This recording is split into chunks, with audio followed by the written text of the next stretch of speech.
Let's talk about raising money.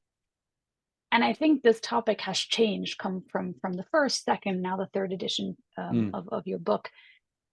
How do you know, or how would you advise a founder to think about how much to raise? And maybe before you answer that, is it even important to have a clear ask with respect to how much you want to raise? very big questions, Kate. I almost want to hear your answers on this. I know that that's not the scope of this particular chat, but It's I'd love your to hear time, what you Carlos. think. Um, but I'd love to hear what you think. This is probably one of the most complicated ones, right? Because it affects so many things. It affects the valuation. It affects how many months you can run the company for. It also affects how you come across. It affects many things. And this is probably the biggest sticking point. How much should you raise? On top of that, there's some ego associated with it.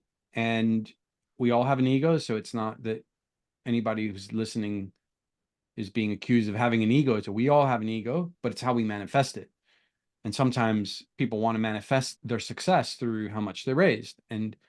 But in this third edition of the book, I talk a little bit about what happens when you've raised too much, right? So it's going to be very hard for me very succinctly in this chat we're having, Kate, to sort of walk through the precise you should raise. And I think that's partially what the book helps for. Um, but I think that there's a bell curve, right? Too little, you run out. But why would anybody raise too little?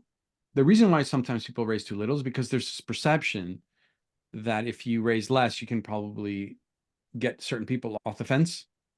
It's like, oh, this is a smaller amount, so therefore I will get more people to get on board.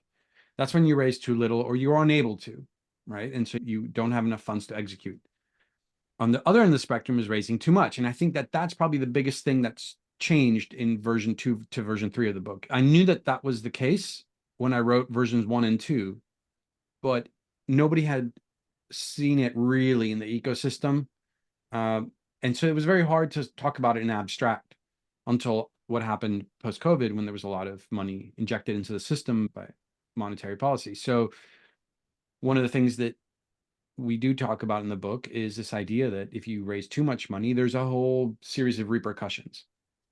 And so therefore, and those repercussions, I mean, you can read about them, but basically, I mean, an example of one repercussion is that there's a certain sense of pressure that it evaporates.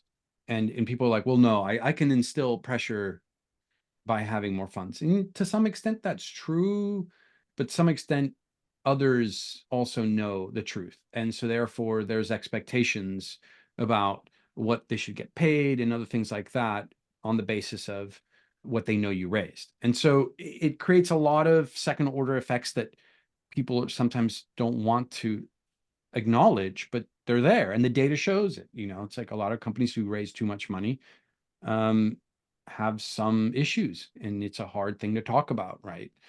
And so therefore, the raising the right amount of money is, well, how much money do you need to operate to showcase that you've done success on the product and hiring end of things, and that you have some level of product market fit by the time you need to raise again? That's it. That's the succinct answer. And of course, the mathematics of that depend on the company, the sector, and a whole bunch of other things.